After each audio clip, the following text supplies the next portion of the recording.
time of the day. It's very hot. Это сложное время дня, так как очень жарко сейчас. После обеденное время все переваривают обед сейчас. So it's a time for sleeping. Обычно люди отдыхают в это время дня. But today I'm going to be very cruel and ask you to be alert. Но я буду жестоким к вам, я попрошу вас сосредоточиться и быть внимательными. And try to concentrate. И постараться сконцентрироваться. Because we want to discuss a subject which is so deep. Что мы хотим очень серьезную тему обсудить. And so valuable. И это что-то очень важное и ценное. Important and relevant to our life. Важное, актуальное So, для нашей жизни. what we want to do first is just make a brief summary Вначале я хочу подытожить of some of the important things that we learned yesterday. важные такие моменты, которые мы вчера обсуждали.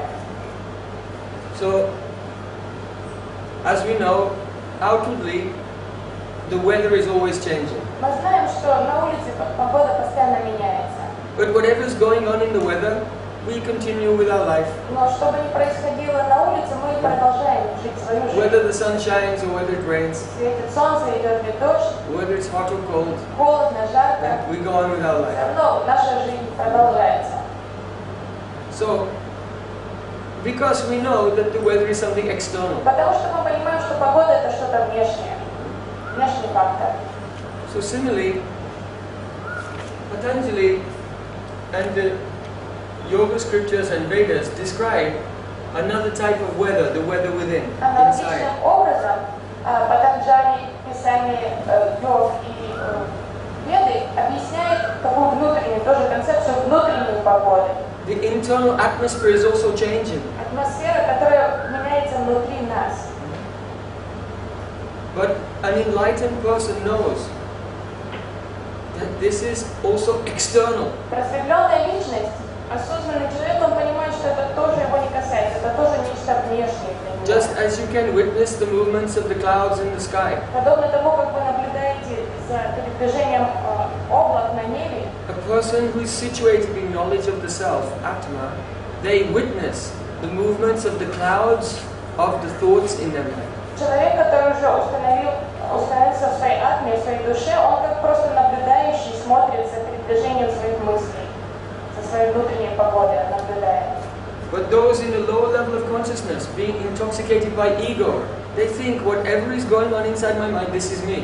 Но люди, которые находятся на более низких уровнях развития, они опьянены своим ложным эго, они считают, что вот это внутреннее состояние их мысли, это и есть они сами. So, yesterday we discussed about 5 types of turbulence, 5 different kinds of turbulence or vrittis within chitta, which is the substance, the mind substance. Вчера мы обсуждали 5 видов врити, вот этих колебаний, которые происходят в субстанции чити, So you remember в we нашем discussed сознании. valid perception, Мы обсуждали истинное, правильное восприятие, invalid perception, ложное восприятие, memory, память, imagination, and sleep. воображение и сон. And then we focused on invalid perception. Затем мы с вами сфокусировались как раз на випадьяе, на ложном восприятии. Because this invalid perception is the root cause of all suffering. Потому что он был обнаружен как главный корень всех проблем, всех страданий существования. Это ложное восприятие. It's important to try to look past the superficial appearances of the world. Нужно перестать смотреть на поверхностные всякие феномены мира. And so great sages like Vyasa, Patanjali, they've been able to penetrate through the layers of cause and effect to find out the root of problems. Потому что такие возвышенные личности, риши, как Vyasa и другие риши, они смогли очень внимательно определить, что является истинной причиной страдания. Они рассмотрели вот эту цепь причин-следствий и определили истинную причину. This ability to see into a situation and identify the causes and effects is a function of progressively higher and higher И вот consciousness. эта способность очень четко воспринимать реальность и воспринимать разные ситуации, это проявление более высокого уровня сознания. Эта способность развивается с тем, как мы развиваем наше сознание. For example, if you take a pebble, Если вы возьмете камушек, you can try it. Take a pebble and возьмите you throw the pebble towards a cat. и киньте этот камушек по направлению к коту. So the pebble will bounce and Камушек spin around. там ударится об землю, подскочит, покрутится, And the cat will be watching the pebble. а кот начнет сразу наблюдать с любопытством за этим. And the cat will still keep watching the pebble spinning И пока этот камушек вращается, кот будет продолжать смотреть, until it stops пока он не остановится. and thinking, what will it do next? И кот будет ждать, что же произойдет следующее с этим камушком. But if you do the same thing with a dog, if you throw a pebble towards a dog, Если вы поступите аналогично с собакой, кинете камушек по направлению к собаке, the dog will immediately look up to see who threw the pebble. собака тут же посмотрит вверх, определит, кто кинул этот камень в меня. Why? Почему? Because there's a different level of Потому consciousness. что разница есть в уровне сознания. The lower level of consciousness is preoccupied with immediate effects. Потому что те существа, которые находятся на более низком уровне сознания, их больше интересует следствие. And the higher level the consciousness goes, the more it becomes aware of the causes behind those effects. Чем выше сознание, тем больше будет человека или существо интересовать именно причина, которая повлекла за собой это следствие. So, the general persons who think that the situations they're experiencing in their life are the causes of their suffering and try to counteract those situations, their consciousness is like the cat. И люди, которые сталкиваются с какими-то обстоятельствами в жизни и считают, что вот эти обстоятельства являются проблемой их страдания, они подобны котам. So the dog is doing a little better, but the yogis, they can see further. Собака чуть получше кота в этом смысле, но йоги могут рассматривать причины гораздо лучше и воспринимать их лучше. They have identified a deeper cause, and that is vipariya, invalid И perception. йоги определили уже такую истинную причину всех проблем, это випарьяя, ложное восприятие. So, yesterday,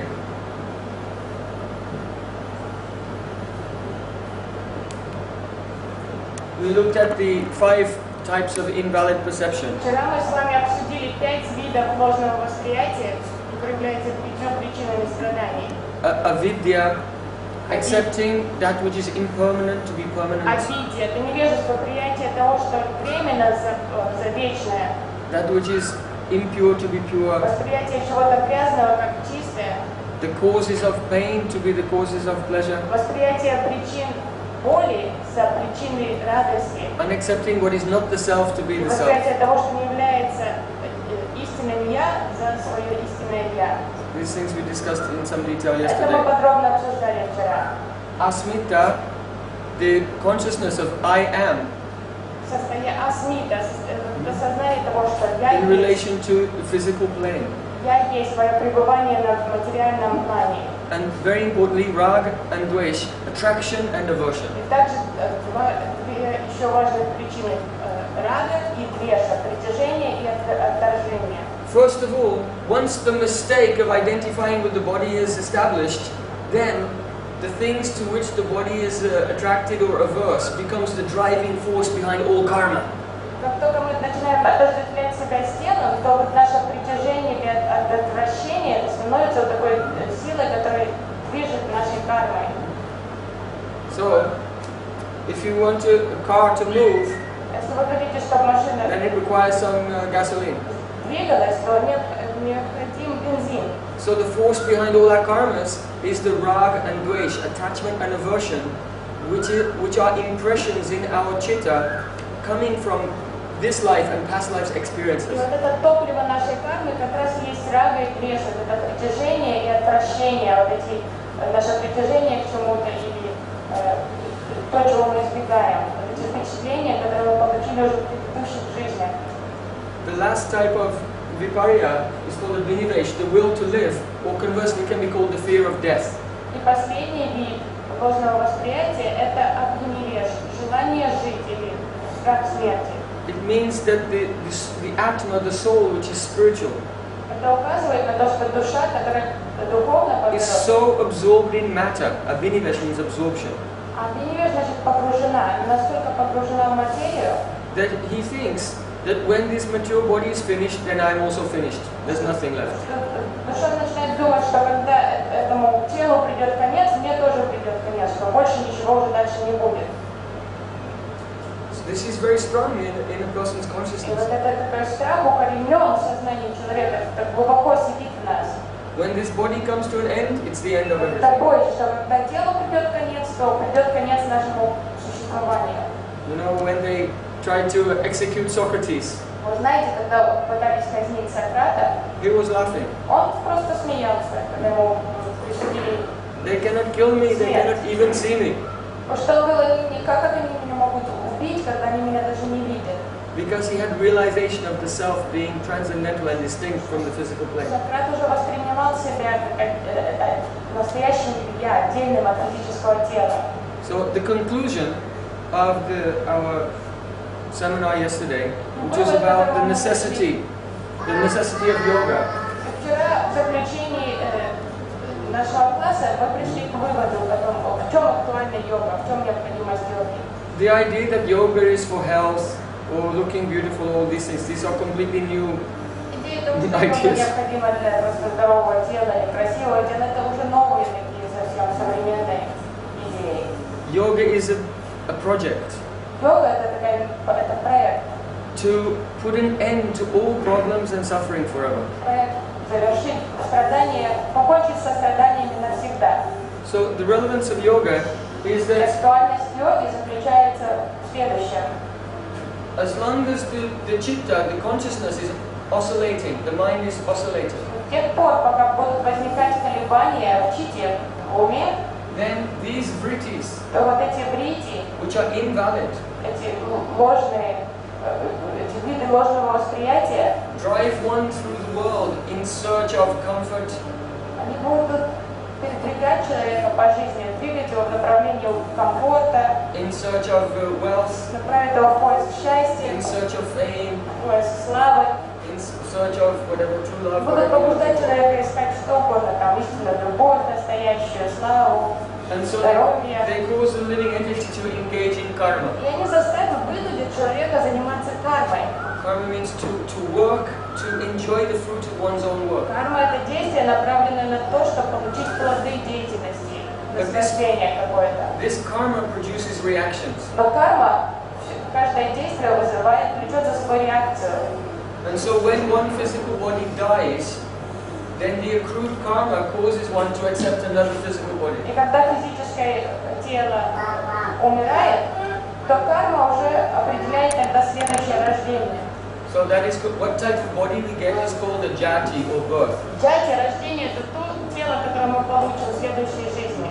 Maybe male or female, Может, мужское, женское тело, or black, white, какой-то whatever, определенной according расы. to one's past В karma. соответствии с нашей предыдущей кармой мы получаем уже следующее рождение. And the lifespan of that body is also fixed. Также карма фиксирует уже жизнь, длину жизни следующей. One life is only like one day in school. Но каждая жизнь, она подобна лишь одному дню в школе.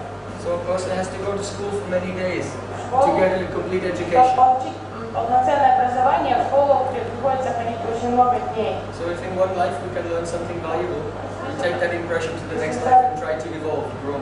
Если за одну жизнь мы можем какой-то извлечь важный урок, хорошо запомнить, то с собой взять это знание в следующую жизнь, это уже хорошо проведенная жизнь. If one is fortunate to find a qualified guru, spiritual master, in this life they can attain perfection. Если кому-то посчастливится встретить квалифицированного духовного наставника, то уже за одну жизнь человек в этой жизни он может достичь совершенства. And be enlightened to the principles that govern the reality. И получить просветление, осознать, что происходит в этой реальности, что есть реальность. The birth one takes is called jati. Рождение называется джати. The lifespan is called ayu. Продолжительность жизни называется аю. Like Ayurveda means the knowledge of lifespan. Слово аюрведа происходит от этого, что знание о длине жизни. And then the next technical term Patanjali is using is called bhog. Патанджали использует слово Бог. Bhog means what shall we enjoy or taste. Это что нам предстоит, чем нам предстоит наслаждаться. Бог. So it's fixed according to Это karma. тоже зафиксировано нашей кармой, нашим новой It's a very interesting thing. Just like no one works hard to fail. Никто не прилагает никаких усилий, чтобы встретиться в жизни с каким-то провалом. No one makes any effort to become sick. Никто не прилагает усилий, чтобы заболеть. Or for their car to be stolen or their house to burn. Там никто не старается, чтобы дом ограбили или машину разбили. So all types of difficulties come by themselves without any effort. Возникают в жизни сами по себе, без всяких усилий. So similarly, all types of material pleasure or material happiness comes by itself without any effort. И аналогичным образом все хорошее тоже приходит само по себе, все хорошие эти события в нашей жизни. Не надо прилагать никаких усилий. But when the consciousness is in a low level, anyone doesn't believe it. А когда сознание на низком уровне, то человеку трудно поверить в этот факт. Just like a donkey is in India, they work very hard carrying a big weight on their back. Подобно тому, как ослы, они очень тяжко трудятся. Вот в Индии они тут носят постоянно какие-то груз, переносят с места на место. And the donkey thinks at the end of the day, if I've done all this work at the end of the day, I can eat some grass. Осел старается, он думает, если я буду хорошо работать целый день, то вечером меня покормят травой. But grass is growing everywhere for free. Трава растет повсюду, она бесплатная. So, this is the nature of Maya or illusion. Аналогия того, как работает майя, как природа иллюзий. This is why a real teacher of yoga, Поэтому настоящий истинный учитель йоги, they never charge anything. они не берут Everything free. денег, они все знания дают. Anyone may tell, oh, then how will you eat? Кто-то может сказать, ну а как он будет питаться, как он будет If the yogi is thinking so, he's not a yogi. Но если йоги волнуется о том, как он накормит себя и хлеб насущный, то он не йоги. So to be actually on the platform of pure consciousness is not an ordinary thing, but it is available to everyone if they apply themselves under guidance of a qualified teacher. Поэтому, конечно, это нелегко достичь уровня чистого сознания, но этот уровень существует, и чтобы он возможен, но нужен квалифицированный духовный наставник. Now, what happens is our worldly experiences, they compound and make stronger the invalid perceptions. И что происходит вот в этом цикле? Вот наше мирское восприятие, наш жизненный опыт, он усиливает и укрепляет наше ложное восприятие. And so a cycle goes on. И вот так создается такой замкнутый круг. Essentially, the mind which is oscillating engages one in illusory karmic activities. Беспокойный, взбудораженный ум постоянно побуждает человека на кармическую деятельность. They have their reactions in the form of the appearance of the soul in the material В форме world. реакции на эту кармическую деятельность человек, душа снова рождается. And then the life experiences, in the course of this, more and more disturbance comes in the mind. And in this way, В процессе the жизни samsara chakra, возникает, the cycle of reincarnation is going on.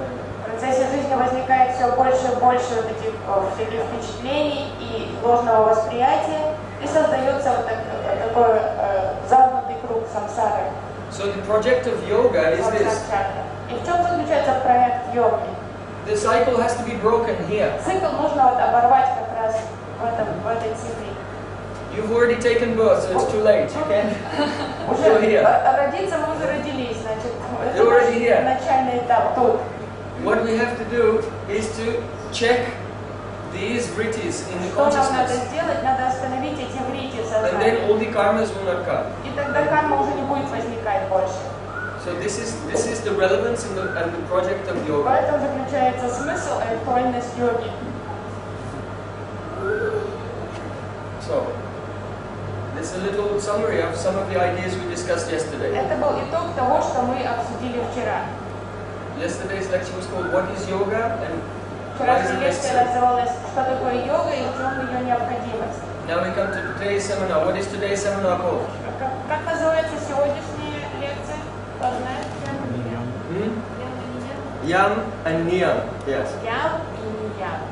Ashtanga Yoga has Ashtanga, 8 В parts. аштанга-йоге 8 составляющих. Ашта. 8 parts. So we just look at them before we go into each one in detail. The first is called Yam, 5 restraints. Первая составляющая это яма, 5 ограничений.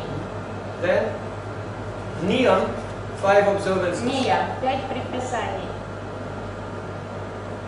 The third one is asana, Третье анга это асана, posture. позиции. Patanjali has defined asana, sukhastiram asana. It means to be able to sit without moving, sthira, without moving, and sukham comfortably, without feeling any pain. This is called asana. Патанджали сам дает определение асаны, это способность сидеть в одном положении, не передвигаясь и комфортно, So for the purpose of не двигаясь в ней. perfection in yoga, many asanas are not necessary. Потому что достичь совершенства в йоге нет необходимости совершенствовать множество асан. Only the ability to be in one place without feeling any pain, without fidgeting. Можно достичь такого уровня, где мы можем сидеть в одном положении, не испытывая никакого неудобства. Then, when that has been perfected, then is pranayama. Достигнув совершенства в асане, переходим к пранаяме. So, in general, it's called breath control. Обычно люди называют это контролем дыхания, But pran is not really breath. но прана это не просто дыхание, это нечто другое. Today we're focusing on these two. Tomorrow we'll discuss exactly what is pran. Сейчас мы фокусируемся сегодня на яме и нияме, а завтра мы обсудим подробно прану. Tomorrow's seminar is understand your body, understand the universe, Потому что and vice versa. тема завтрашней лекции это пойми, познай свое тело и познай Вселенную. So to understand the cosmic energy pran and the pran in your body, by understanding one you can understand the Понять other. свою прану, мы поймем тогда космическую прану. So we'll be discussing physiology and the relationship of physiology to cosmology tomorrow. И завтра мы обсудим связь между физиологией и космологией. But essentially, once the breath has become situated in Sushumna Nadi, Но когда мы сможем научиться удерживать поток праны в Сушумна Нади, then the mind can become steady. то ум So тогда может стать умиротворенным и the спокойным. next stage is called И тогда следующая анга Pratyahara. Actually, the word ahara in Sanskrit means to eat. пратихара. Слово ахара на санскрите означает кушать. And the prati is like the English word anti. А прати это как слово анти. If you put anti on the beginning of something, it reverses Если it. префикс анти, то это меняет значение на противоположное. So pratyahara, as etymologically speaking, means the reverse of eating. Этимология означает это как голодание. Eating is something that we do not only with the mouth, but through all the senses. Мы кушаем не только ртом, мы кушаем всеми органами чувств. See? If you eat something which is impure, you'll feel sick. Если вы скушаете что-то грязное, плохую пищу испорченную, то вы почувствуете себя плохо. But if you see something which is impure with your eyes, through your eyes it goes into your mind and you also feel happy. Если вы увидите что-то очень неприятное, грязное, нехорошее, то тоже вы загрязнитесь, вы будете плохо, и ваш ум будет плохо себя чувствовать. So the concept of eating here means that all the 5 senses, they take experiences from the outer world and bring them into the chitta. Поэтому в контексте йоги вот это ахара означает это поедание всеми органами чувств. Пратяхара это пресечение, вот это голодание сенсорное. So pratyahara is the opposite of that. И вот пратяхара это противоположность Pratyahara means withdrawing the senses from the external world. чувственного такого поедания. Поэтому мы пытаемся отсечь вот это, пресечь это чувственное поедание всего. In Bhagavad Gita there it said, Yada samharate chayam kurnangadi iva sarvashaha indriyarindriyate vyastasya pragya pratisthitaha. A person with pure consciousness can take their senses all inside, just like a tortoise can bring the arms and legs inside the shell. Гита говорит, что осознанная личность может как отсечь, втянуть в себя все свои органы, как чувства, подобно тому, как черепаха втягивает все лапы в панцирь. Generally, we think that we smell with the nose, or we hear with the ears, so on. But these are fleshly, these are made of flesh. Мы считаем, что мы вдыхаем аромат носом, слышим ушами, но на самом деле это грубые телесные органы. the five senses are very fine, subtle atoms situated in the Anahata chakra. На самом деле наши органы чувств, это маленькие, это крошечные атомы, которые находятся в районе чакры сердца. Their energy is distributed to the fleshly organs through the nadis. The Prana carries their power through the nadis. Их функции расходятся по нади, по каналам меридианам тела, к самим грубым органам чувств. Pratyahara is the withdrawal of the power of the senses back into the atoms. Because that energy is dissipated throughout the gross physical body. So it's withdrawn. Вобрание этой энергии обратно к этим атомам чувств из тела. When the senses are detached from the external world, и когда чувства отсекаются от внешнего мира, then you can concentrate. то тогда становится возможна дхарана, концентрация. So the next day is called dharana, concentration. Шестая анга аштанга-йоги называется дхарана, концентрация. And when concentration becomes deeper, когда концентрация становится глубже, then it's called dhyan, то она переходит уже в дьяну, meditation. медитацию. In the Kurma Purana, it said if the mind can be fixed without moving for 12 seconds, it's called dharana. Курма Пурана дает определение дхараны, что это способность зафиксировать ум на 12 секунд. Если ум полностью стабилен в течение 12 секунд, это уже дхарана. And if dharana can be held, actually the word dharana means to hold. Дар означает держать, удерживать. If dharana can be held 12 times, если вы вот это состояние 12 раз умножите, 144 seconds, если это продлится 144 секунды, it will go into the state of meditation. то тогда это уже состояние переходит на уровень дьяны, медитации. So, many times we see people sit down for a few minutes and close their eyes. They think that they are meditating. Мы иногда видим, люди садятся в медитацию, на пару минут закрывают глаза и считают это медитацией. No, they just stopped running around like a squirrel for a few minutes. This is not meditation. Не есть истинная медитация, они просто прекратили бегать повсюду как белки и просто присели на место, успокоились на пару минут, но это не является настоящей медитацией. Meditation is a high state of consciousness which occurs after the senses have been withdrawn from physical or bodily consciousness. Потому что медитация это очень возвышенное состояние, которое уже доступно после того, как пройдены эти этапы пратяхары и так далее, концентрация. When dhyan deepens, it becomes the last limb called samadhi or И trance. более зрелая вот эта форма медитации уже называется самадхи, транс. So, if you want to, at the end of the lecture, you can give your email address to Swanavata. Вы в конце лекции можете дать email-адреса мне. And I'll send you all these Я slides. пошлю вам эти слайды по имейлу, чтобы у вас For your study. вы могли снова изучить это и легче запомнить было. So, and the slides from yesterday. И вчерашние Each слайды. day we'll send Мы будем высылать эти слайды all the details, day by day. So, these are the 8 limbs of Ashtanga Yoga. Это 8 составляющих аштанга-йоги. And today, our focus is on the first two. Сегодня мы фокусируемся на двух первых, Яма и Нияма. This is a very important point because generally, if someone goes to a yoga class, they immediately begin here. Это очень важно изучить, потому что обычный класс йоги начинается прямо с асаны. Really, that's not yoga. Но это не йога, That's gymnastics. это гимнастика. Just like a body cannot move without prana. Тело не может передвигаться без праны.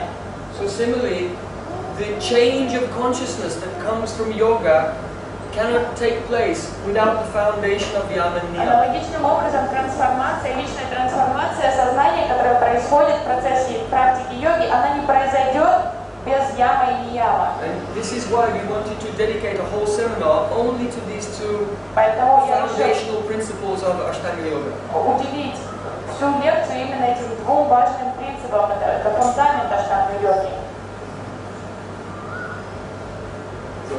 First of all, Yam, the 5 restraints. 5 ограничений. So, the first one is ahimsa, Первое – это ахимса, non-violence. ненасилие. Okay? Satya, truth truthfulness. Сатья, правдивость, честность. Then asteya, not appropriating the property of others. That does not belong to you. Не присвоение себе чего-то, что принадлежит другим. Brahmacharya, Брахмачарья, целибат. and that's one. Aparigraha means non-acceptance, means that we don't take possession of things that we don't need. Апариграф – это принцип того ненакопления ненужного. Не собирать то, что нам не нужно.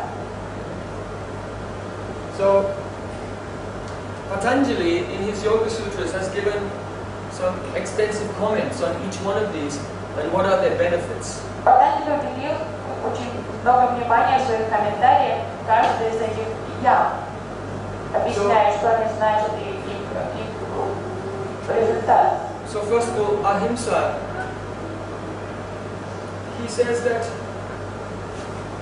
Патанджали объясняет, что ахимса this is the basic basis of all yamas, and the others are different expressions of this one что principle. ахимса есть самый главный принцип яма, а все последующие это просто как продолжение ахимсы. Himsa Разные проявления ахимсы. means violence. Химса означает насилие. Not only physical violence, but also just the mood. Это не только физическое насилие, это просто само даже настроение. That is a mood of enmity towards other living entities. Это настроение какой-то враждебности по отношению к другим живым существам. If one wants to practice ahimsa, it means that the heart should be free of any malice towards any other living entity. И чтобы совершить вот этот принцип ограничения ахимсы, то необходимо избавиться от чувства, какого-то неприятных чувств по отношению к другим живым существам. So, Чтобы не было никакой враждебности по отношению к другим. the enmity of any soul towards other living entities is very deeply rooted. Но вот это чувство враждебности, оно очень глубоко сидит в сердцах живых существ. You can imagine some person, just for a moment, Представьте, remember some person you like very much. представьте себе человека, которого вы очень сильно любите. And now, next to them, remember some person you really don't like. А рядом теперь вообразите того, кого вы очень не любите. Now, can you see them equally? Вы можете равнозначно их воспринимать без пристрастия, одинаково? Or do you distinguish? Или вы делаете различия между этими двумя? You see, the soul in everyone is a transcendental being. Душа в каждом живом существе это трансцендентное. But what we are calling good and bad is the movements of sattva, rajas and tamas in the physical bodies which are covering the souls. То, что мы называем хорошим и плохим, вот эти плохие, которые то, что мы воспринимаем, это просто движение гун в физических оболочках этих душ. So it's very easy to say, I am Atma, I am the soul. Мы легко можем признать себя душой, сказать я душа. But we have to apply that to others as well. Но этот принцип надо также применять, научиться другим, тоже видеть их как You душу. also Atma, you are all Atma. Что надо видеть, что все остальные тоже души. But because of the vrittis, chitta vrittis, the whirlpools in the mind, people, the souls, appear to be acting in different ways in this physical plane. Из этих воронок, которые происходят внутри сознания, вот эти мы уже не видим людей как души. So, if we examine it very deeply, the principle of ahimsa is applying our knowledge of self-realization practically in the way we see the world around us. Поэтому принцип ахимсы – это способность применять это знание, понимание того, что мы души, в окружающей среде, видеть все через призму. Of course, ahimsa begins in a gross level by being vegetarian. На другом плане ахимса проявляется в том, что мы должны быть вегетарианцами. This is the first step on the yam of ahimsa, to give up eating meat, because this food stuff can only come by himsa, committing violence against another Мясо creature. и мясные продукты только это продукт насилия и смерти, поэтому на грубом уровне первое это необходимо быть вегетарианцем. Patanjali said that if a person deeply has observed this yam of having no enmity to another person, then their presence is so cooling that even a cat and a mouse will give up their enmity in the presence of that person. Потенциально сам говорит, что если человек действительно он живет этим принципом ахимсы, что он полностью избавился от враждебности по отношению к живым существам, то его само присутствие будет таким приятным, охлаждающим, что даже кошка с мышкой не будут там сражаться. Even, you know, a snake and a mongoose, they're deadly enemies. Что мангуст и змея, которые такие клятые враги. But when a yogi who has followed this yam, perfected this yam, comes in their presence, they stop fighting. Рядом с ними появится йог, который строго следует этому принципу, этому яму, то мангуст и змея перестанут бороться. So the presence of a person who has himself made peace with every living entity causes all living entities they meet to make peace with each other. Поэтому человек, который уже примирился с миром и со всеми живыми существами, его присутствие будет создавать гармонию и мир между людьми, которые встречаются, гармонично вести себя. That power to reconcile the differences between all things Способность примирить противоречия. is the mature fruit of following the Yama of ahimsa. Вот эта способность примирить все противоречия в окружающей среде, вот это как раз и плод, результат того, что человек следует принципу ахимсы. So then, the next one is satya, truthfulness. Следующий принцип это сатья, правдивость. It means that when one's words and thoughts and actions correspond with the facts, Когда слова, мысли, действия человека соответствуют, когда его поведение и мысли соответствуют тому, что он говорит, and the fruit of developing satya, the perfect honesty, is that whatever one speaks will become true. и результат того, что человек следует этому принципу сати, это то, что его слова станут правдивыми, что то, что он скажет, оно сбудется.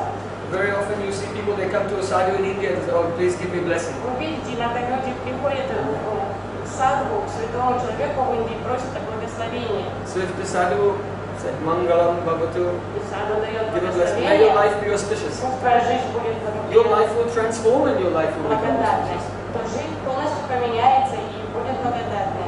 So one's words develop power when the power of speaking is never abused by breaking the code of satya. Поэтому, когда человек не нарушает, никак не оскорбляет эту способность разговаривать, когда он всегда правдив, то его слова будут обладать уже огромной силой. Asteya means non-stealing. Астея, не присвоение себе чужого.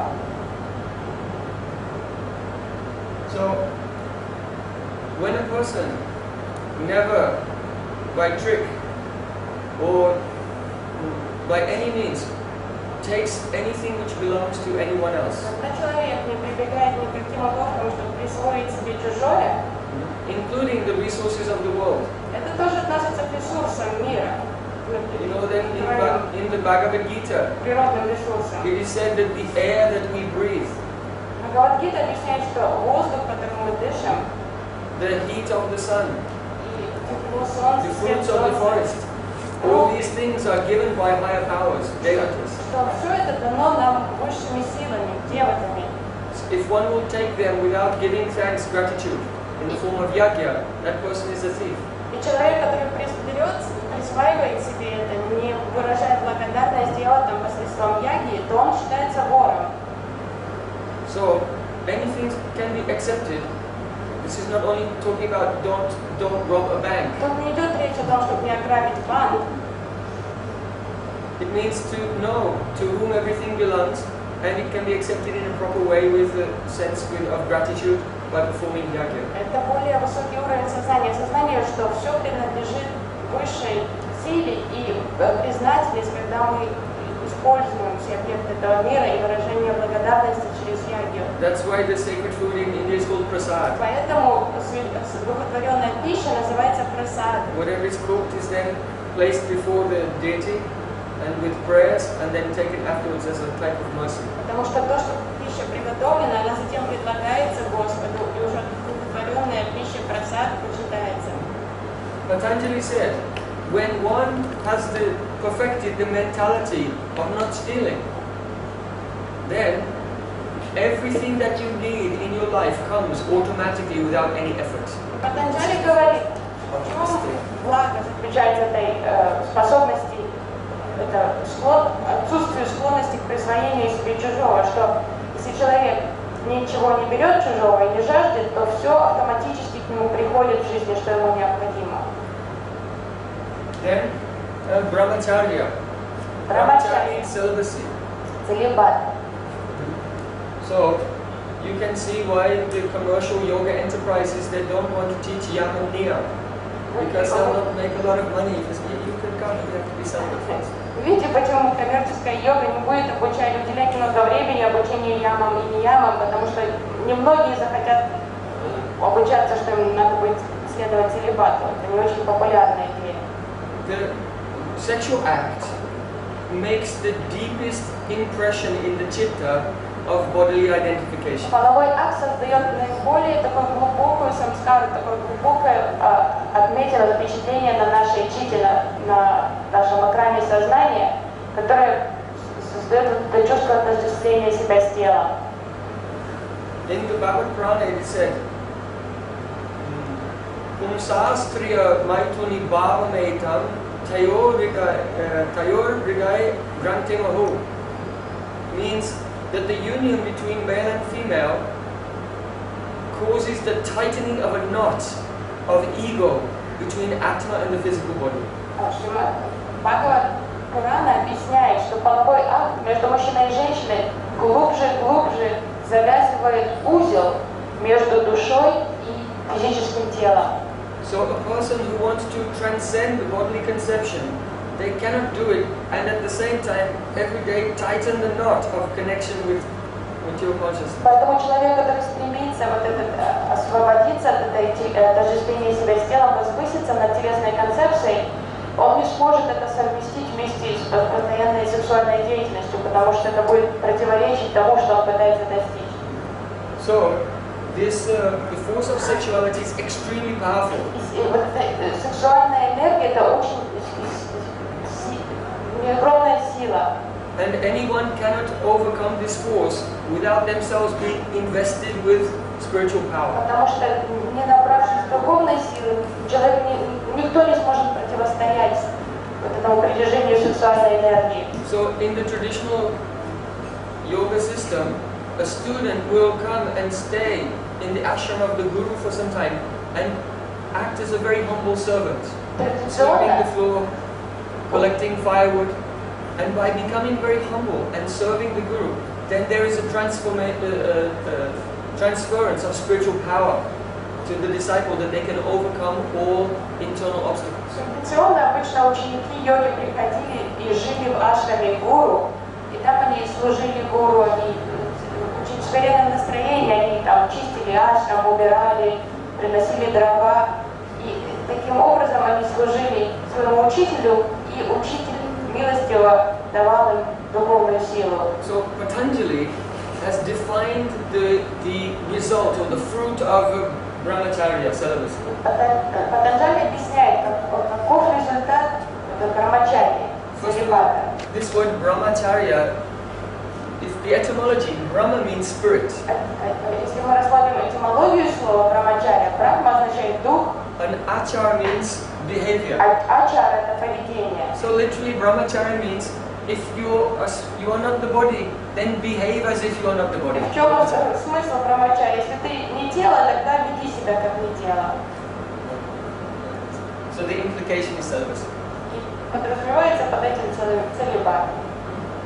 Now Patanjali, he said the fruit of brahmacharya is virya. Virya means vigor, energy. Патанджали объясняет, что результат брамачарьи это вирья, это сила, энергия.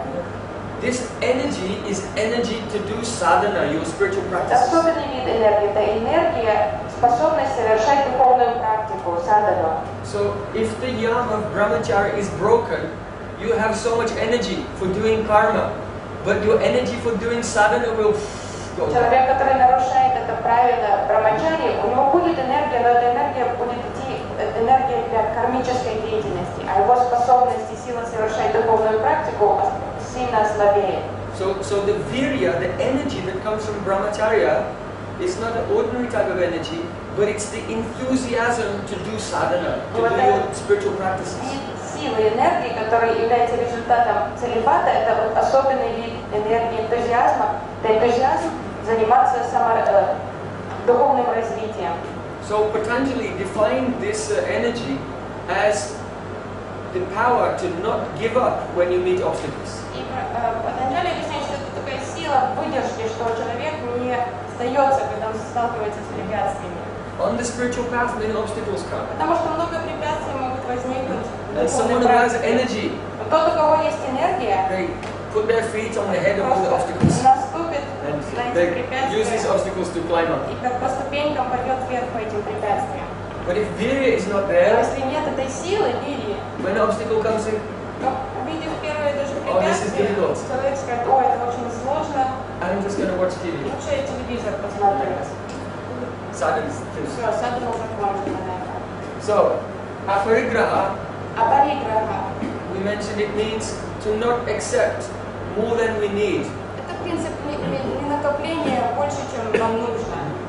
It said, Patanjali said, once one has mastered this yam of not taking more than necessary, Патанджали говорит, что когда человек усовершенствовал, уже овладел этим принципом не накопления, then the yogi develops the insight to understand his past lives, his present life, and his future life. уже овладев, усовершенствовав вот этот принцип, йог тогда сможет вспомнить прошлые жизни, осознать теперешнюю жизнь и увидеть будущее. So, these are the Итак, это будет 5 yams. 5 предписаний яма. Are there any questions? Есть вопросы по ямам? Okay, then we'll move on to the Niyama. People practice brahmacharya. Does it mean to have a special physical practice of the body to transform the sexual energy? Когда люди практикуют брахмачарьи, нужно ли им заниматься какой-то особенной физической практикой, чтобы трансформировать сексуальную энергию? This is a very good question. Это хороший вопрос. You see, it doesn't necessarily require any physical practice. Нет необходимости какой-то особенной It физической requires практики, a complete adjustment of lifestyle. но необходимо полностью поменять стиль жизни. In Bhagavad Gita, it is said, Kama Esha, Krodha Esha, Raja Guna Samudbhava. That the sexual desire is called Kama. Гита объясняет, что сексуальное желание называется кама. And this Kam comes from Rajagun. А вот эта кама, это сексуальное желание возникает из раджагуна. So if a person will cultivate sattva Если in человек everything they do, культивировать энергию саттвы во then всех Rajagun своих will go down действиях, and Kama will come. то не останется вот это, то не будет раджагуны тогда и не будет кама. For example, Например, the early morning time рано before утром, sunrise время перед восходом солнца, is called Brahma Muhurta. называется брахма мухурта.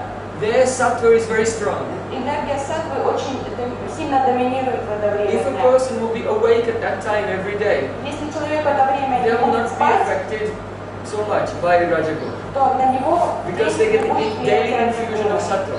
потому что он успеет за это время получить достаточно сильную дозу саттвагуны.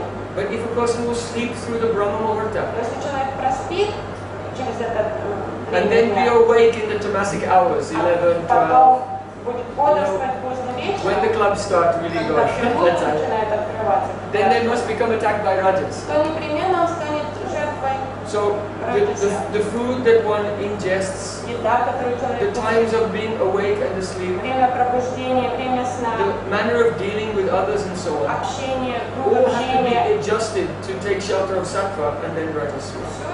все это повлияет на гуны и это определит, под какой энергией мы будем находиться.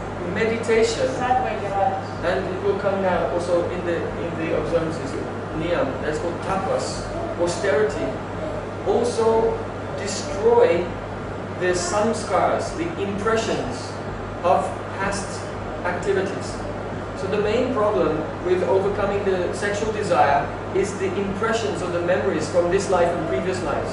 В чем заключается сложность преодоления сексуальных желаний, So потому что уже these these sanskars can be obliterated by Сильные у нас впечатления с прошлого остаются на экране сознания, поэтому, чтобы избавиться от них, рекомендуется медитация и также аскеза. Они помогают избавиться, стереть вот эти прошлые впечатления. There are also shastras in India like Kama Sutra and so on, Также есть шастры, такие как Кама-сутра, which recommend stages. которые рекомендуют определенные этапы, которые постепенно помогают избавиться от сильных сексуальных желаний. Для тех, чтобы не сразу пытаться это репрессировать, а So постепенно. that's the subject. That's another Это sample. совсем другая тема, другой часть лекции. So, but in essence, it's that discrimination in daily life to always choose sattva over rajas, and then everything becomes easy. Главное, что помогает в этом, это постоянно внимательный выбор, чтобы выбирать все то, что сатвично, и избегать того, что раджасично. And as we mentioned, В нашей especially повседневной by жизни. becoming a very humble servant of Guru, of the spiritual teacher, a power comes to overcome all И obstacles. так же, как мы уже сказали, если человек становится смиренным слугой сильного, мощного духовного учителя, то к нему переходит эта духовная сила. So now, the first of the niyams is saucha, cleanliness. Первый из ниямов и предписаний – это соуча, чистоплотность. Generally, a yogi should make his ashram close to a river or lake. Рекомендуется, чтобы йог жил рядом с озером или рекой. And three times a day, early in the morning, noon, and evening, take bath. Йога-ашрам должен находиться рядом с водоемом, в котором йог может 3 раза в день принимать омовение. And put fresh clothes. И каждый раз носить свежую, чистую одежду. So the body should always be kept clean, and clothes also. Тело должно быть чистым, одежда должна быть чистой. As soon as you wake up in the morning, you should scrape the Как tongue. только вы просыпаетесь утром, нужно тут же почистить язык. Does anyone have a tongue scraper? У вас есть такая серебряная или медная такая It's шкрябалка для now they're языка? plastic, but better is if you have silver. Лучше серебряную такую It's шкрябалку, like a strip of silver like this. и она снимает налет с языка, все эти так, Scrape the tongue. шлаки. Take all the bacteria from the Все tongue. бактерии, все это загрязнение нужно очистить язык первым делом после пробуждения. Also, a yogi, if they go to the toilet, they take off all their clothes. Если йога Then use идет, the toilet, and then bath, and then put the cloth. йог по большому идет в Don't туалет, use the toilet in the cloth. он снимает с себя всю одежду, сходит, потом она моется полностью, очистится и затем оденет одежду. This is not only a biological cleanliness; it's a type of psychic cleanliness Это не also. только такая чистоплотность тела, это чистота плоти, но это чистота такая наших тонких тел прямо. So the yogi should be meticulously clean, Йогу нужно было быть предельно чистым. and the purpose of the cleanliness is that gradually the person comes to realize this body is impure. И в чем смысл этой постоянной чистоплотности, что со временем человек приходит к осознанию, что это тело нечистое. As the consciousness of purity becomes more and more refined, Чем чище становится сознание, the soul realizes this body is always impure. чем яснее душа понимает, что это тело всегда нечистое. Always stool and То urine is всегда coming, какие-то испражнения, perspiration, плохой запах, mucus, earwax, слизь. everywhere. Повсюду, по всему телу надо все равно что-то вычищать. If you like your body, Если that вам my body is нравится great, свое тело, вы его обожаете, then yoga is impossible. то йога будет невозможной для вас. Because in yoga, the determination to transcend the limitation of the body is like a prison for the atma. Потому что смысл йоги – это возвыситься над плотью, над телом, потому что эта плоть – это как тюрьма для души.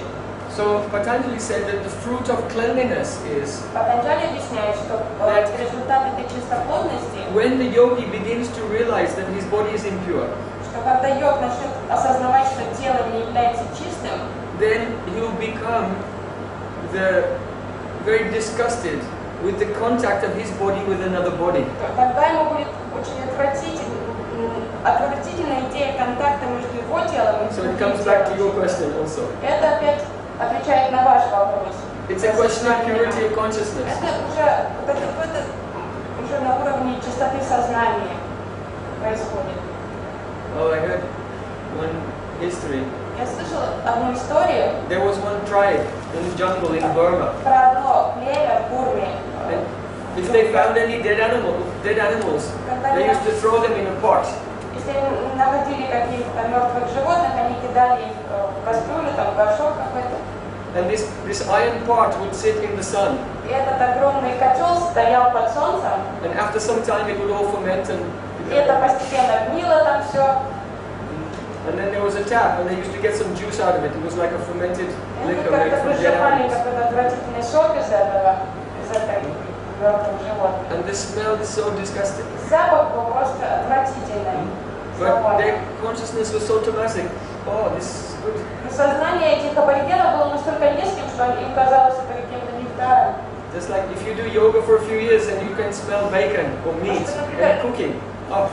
Например, человек, который уже вегетарианец много лет занимается йогой, для него запах там бейкона, там какой-то ветчины уже кажется просто отвратительным. But some Indian persons came there with ghee. Ghee is very pure, clarified butter. Ну, в те джунгли пришли какие-то индусы и принесли с собой топленое масло, ги. And when this tribe took the smell of ghee, they were almost vomiting. Oh, this is disgusting. Аборигены понюхали это ги, они стали так вот махать перед носом, и фу, какой отвратительный запах. So for those who are in Tamagun, Sattva is disgusting. And for those who are in Sattvagun, then Rajas and Tamas Это become пример для того, что для тех, кто находится в тамагуне, для них саттва кажется чем-то отвратительным. А для тех, кто уже на уровне саттвы, для них тама неприемлема. So the cultivation of purity is an ongoing experience. Поэтому вот эта культивация чистоты – это процесс. The next one is santosh, contentment. Следующий нияма – это сантош, удовлетворение, умиротворенность такая. It means in every situation to be satisfied. Это значит, что при любых обстоятельствах, в любых ситуациях быть спокойным и удовлетворенным. There's a famous history in India. В Индии есть известная история такая. There was one prostitute, her name was Pingala. Про одну куртизанку, которую звали Пингала. And she made a statement which has become famous all over India. И вот то, что она сказала, ее высказывание стало таким известным, как поговоркой, афоризмом в He Индии. said, Asha hi paramam dukam. It means to have a hope is a state of suffering. To have a hope is a state Она of сказала, suffering. что надежда – это уже причина страдания. So one evening she had decorated herself. Однажды вечером она нарядилась And she was standing on the gate of her place. и стояла у калитки своего дома. And so many persons were walking by. И много людей проходило мимо. And she was smiling and trying to attract them. Она привлекательно так заманчиво на них смотрела, улыбалась, So she saw one man coming. She пытаясь thought, найти клиента. Посмотрела на одного мужчину, мимо проходящего, he's my client. и подумала, сегодня он будет моим But he walked клиентом. past. Но этот мужчина просто прошел мимо. And she felt disappointment. Она почувствовала такой болезненный укол какого-то разочарования. So each time her hope went up, and each time she was disappointed, more and more suffering И came. каждый раз ее надежда возвышалась, как она все больше надеялась, чем больше разочарования она испытывала. And after a few hours, she felt so miserable. И так прошло несколько часов, и она пришла уже в полное уныние. So then she said to herself, oh, forget it. И она сказала, да ладно, забуду. I don't want to do any business today. Даже сегодня бизнесом заниматься не буду. And the moment she День said удался. that, she felt this happiness coming inside. И как только она это решила для себя, тут же она почувствовала какое-то удовлетворение. And feeling this happiness inside, she said, Ashayi paramam dukam, nirasya paramatsukam. Now I understand. To have an aspiration, to have a hope, is a situation of suffering. But to become hopeless is complete happiness. Когда она пришла к такому выводу, она сказала, зачем нужно чувство надежды какого-то? Если ни на что не надеешься, то не будет никакого разочарования. So santosh means that if you can wander through life without any expectations of anyone or anything, you'll be completely. Поэтому вот эта идея сантоша, удовлетворения, не ждите ни от кого ничего, не ожидайте в жизни. И тогда у вас не будет никакого разочарования. So unless this is natural, one has to practice it. Но если это состояние неестественно, то надо практиковать These его. teachings. So the next yam is a tapa, Следующий ниям – это тава, austerity. аскета. So there are different types of tapa. For example, fasting. Существуют разные виды пост. In India, it's very popular to fast on Ekadasi, the 11th day of the moon. В Индии популярен пост день Экадаши, 11-й фазы луны. So to fast on Ekadasi gives many physical and also spiritual И benefits. пост в этот день приносит очень много материальных и духовных благ. Another type of tapasya is one is called kastamon and other is called akarmon. Kastamon means to be silent, don't speak. Обет молчания тоже вид аскезы. Not more than necessary. Ну, не перебарщивать. To not speak, to observe silence is very, very pacifying for the mind, favorable for concentration. Молчание это очень благоприятно для спокойствия ума, удержания энергии внутренней. The word for silence in Sanskrit is mauna. На санскрите молчание называется мауна. So one who does mauna is called a muni, Тот, кто совершает мауну, называется a муни, sage. мудрец. And a muni means a person who can do manan, that is, means meditate. Муни, мудрец, это тот, кто может совершать манан, размышлять, философствовать. One of the best things that you can do to deepen your meditation is just shut up. Поэтому самое лучшее лекарство для всех проблем и для вашей духовной практики это просто замолчать. So speaking a lot very much makes disturbance. Постоянные вот эти разговоры вызывают очень много, будоражит ум очень сильно, вызывают много колебаний в сознании. That's called kastamon. The other type is called akarmon. А еще один вид молчания называется акармон. Akarmon means to have poker face. Это как лицо человека, который играет в покер, в карты, что непроницаемое лицо. It's one type of tapa, to refrain from facial expressions. Не надо делать никакие выражения лица. Просто нужно серьезно, спокойно смотреть. So you see sometimes very advanced spiritual personalities. They look very miserable. Иногда видите каких-то возвышенных духовных личностей, которые как-то кисло выглядят очень. But actually, they're in complete bliss. Но на самом деле они в полном блаженстве находятся. Но внешне это не увидишь. So this is called tapa. Это как раз есть тапа. So the next one called swadhyay. Swadhyay means Vedic study. Свадья – это изучение вед. To read the Vedic literatures like Bhagavad Gita, Mahabharata, Предписание изучать ведическую the литературу. Puranas, and so on. Бхагавад-гита, Шримад Бхагаватам, Пураны. And to study them in the Изучать, association of other students. обсуждать с другими студентами. This is a very important part of the Niyama. Это важная составляющая Нияма. I'll give an example. Я приведу пример. We have been discussing about Atma. Мы обсуждали с вами идею атмы, The Atma is not the physical body. что атма, душа, не является физическим телом. But due to so many viparya, Из-за вот этой fluctuations in the mind, there is misconception about ourselves and the world around Но у us. нас все время ложное восприятие себя, истинного я и окружающего мира из-за вот этих сильных колебаний в сознании. It's all very theoretical. И все это теоретическое. But when a person, they study, they recite and they hear from the Puranas, of the Vedic literatures, then there are many stories and histories that illustrate the points in a very dramatic and powerful way, which is completely life-changing for the persons who listen. Очень полезно поэтому изучать ведические писания, потому что в них много историй, которые откладывают такое сильное впечатление. Они таким образом объясняются эти концепции, что это становится очень осознанным таким знанием и помогает. So it's essential for the person who's practicing yoga to undergo these internal experiences by contact with the histories that the sages have given in the Vedic literatures. И поэтому необходимо общаться с теми, кто знает вот эти писания и истории, может объяснить их. Give an example. Я приведу пример. In Bhagavad Prana, how are we doing for time? By 10 to 5. Completely out. So, in the Bhagavad В Purana, Бхагават-пуране there's a very interesting history about a king named Chitraketu. описана интересная история о царе Читракету. He was a very powerful emperor, Был могущественным императором.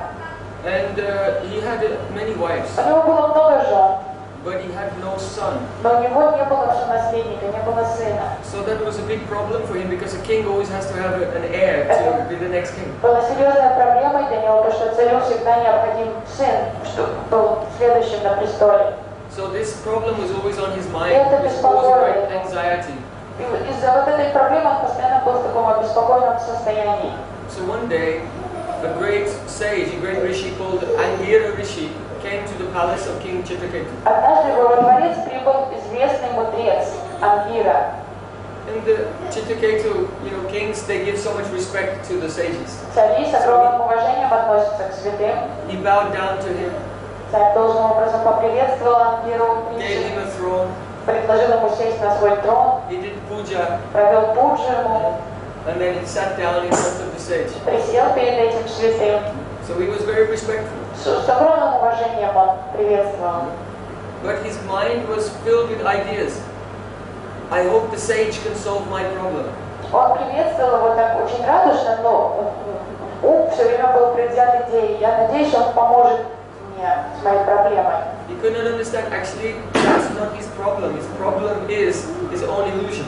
Он на самом деле не понимал, что проблема его не заключается в отсутствии наследника престола, а проблема его в том, что он в иллюзии под влиянием майи. So the sage wanted to impart to him spiritual teachings. И этот Ангира Риши хотел наделить царя духовным знанием. But Chitraketu was, Maharaj, please help me, I want to have a son. Но Читракету сказал просто: "О, помогите мне, пожалуйста, мне нужен сын". So then Angira Rishi understood. He's not ready. He's not ready to hear. И He тогда has 2 ears, but nothing will go Риши inside. понял, что ничего в уши царя, никакие духовные знания он не сможет сейчас So Angira довести. said, I can help you. И тогда этот Риши сказал: "Хорошо, я помогу тебе. I'll do a fire yajna. Я проведу огненное жертвоприношение яги для тебя". Swaha. And he did a yajna, and some kia, sweet rice, that was offered in this yajna. He told the king, give this to your wife, and she'll become pregnant very soon. И в этой яге они предложили сладкий рис, и потом он отдал этот сладкий рис царю, этот просадный рис, и сказал: "Пусть твоя жена покушает его, у тебя будет сын". So the king had many wives, but one, her name was Kritadyuti. У царя было много жен, но одну из них он выбрал, ее звали Критадюти, And this sweet rice he gave to и Kritadyuti. он дал этот сладкий рис ей. So she ate it, Она скушала его, and the sage went away. и этот Ангира Риши, он покинул дворец. And then some days later she became pregnant. И через несколько дней она забеременела, And the king was very happy. и царь был счастлив. After 9 months she gave birth to a 9 boy. месяцев она родила мальчика. So when the boy was born, they remembered, oh, they said, your son will be Harshashoka. И они вспомнили после рождения сына, что этот мудрец предсказал, что ваш сын будет Харшашока. Means the cause of happiness and Он distress. будет причиной радости, он принесет вам радость и также доставит вам печаль. So the king called his son Harshashoka, remembering the sage. Вспоминая слова этого мудреца, царь так и назвал сына Харшашока. So the son, he began to grow, and he was very sweet, very charming. И этот мальчик был очень сладким, он подрастал и он просто всех пленял своей сладостью. Царь постоянно играл с ним. The queen was playing with him all the time. Царица все время была рядом с ним. And they had such deep attachment for him. И у них была такая сильная любовь к мальчику. But the other queens, Но другие now they were being царицы, neglected. теперь они чувствовали, что ими пренебрегают, And they were so depressed. и они были в постоянной депрессии. They thought, we used to be queens, but now we're just like maidservants in this house. No Они one cares расстроились. about us. Они подумали, раньше мы были царицами, полноправными, а теперь мы подобны служанкам в этом дворце. And the envy and the suffering was growing day by И day. зависть, вот это чувство зависти и депрессии, оно все становилось сильнее и сильнее. So in the end they decided, why should so many of us suffer just for the happiness of one person? Они решили, почему мы все будем страдать ради удовольствия одного человека. better that the child should die, and then we'll all be happy. Лучше, чтобы пусть мальчик этот погибнет, а мы будем все счастливы. And they put poison in the child's milk, and then the maid came and gave it to them. Тогда эти женщины, эти царицы, они отравили молоко малыша, и служанка принесла, нянечка принесла это отравленное молоко ребенку. So then Harshashoka, he was 5 years old, he drank his milk. Пятилетний мальчик Then he went to перед bed. сном выпил этот стакан молока и заснул. The next morning, when the maidservant came to wake him, wake up, wake up. На следующее утро, когда нянечка пришла разбудить его, And she saw a dead body was there. она увидела, что мальчик не просыпается, что лежит там в кровати And труп she уже. screamed. И нянечка закричала, Then his mother came running, и на крик прибежала мама ребенка. and seeing her dead son, she fainted. И увидев, что мальчик умер, она потеряла сознание тут же. All the relatives and different courtiers of the palace, they all surrounded the Вся body. свита, все слуги, все родственники стали сбегаться в спальню. The king came there, Прибыл царь туда, and he could not accept what happened. и вообще для него это было, он не мог поверить. He was saying, "My son, open your Смерть eyes. ребенка, он кричал: сын, открой глаза, Talk to me." поговори со мной. He became mad. Он просто обезумел от горя. So just then, in the midst of all this, the great trauma and drama, И вот пока происходила вся эта трагедия, эти бурные эмоции, that sage Angira, тот самый мудрец Ангира along with another sage Narad, вместе со своим returned. другом, After 5 years, they returned to the palace. мудрецом Нарадой, они вернулись, они прибыли во дворец царя. Прошло уже 5 лет. So then Narad said, "Oh, what's wrong? Why is everyone crying?" Мудрец Нарад сказал: что тут происходит, почему все в таком унынии? He said, "Oh, the princess died. The princess died." Ему сказали: принц погиб. Narad said, "Don't fear." Нарад сказал: да не волнуйтесь вы. And he walked over to the bed, Он подошел к кровати and then he called out, и сказал: "Oh, Atma, о, Атма, where are you going? Come back куда ты here." отправилась? Немедленно вернись сюда.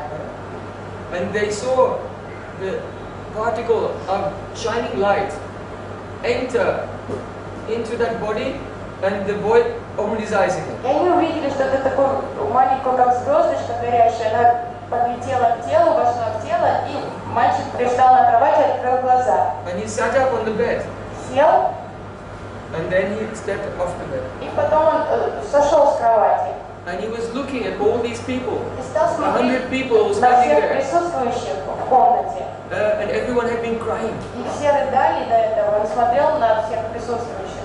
So then Narad, he said, "Well, why are you giving trouble to your parents? Go and console them."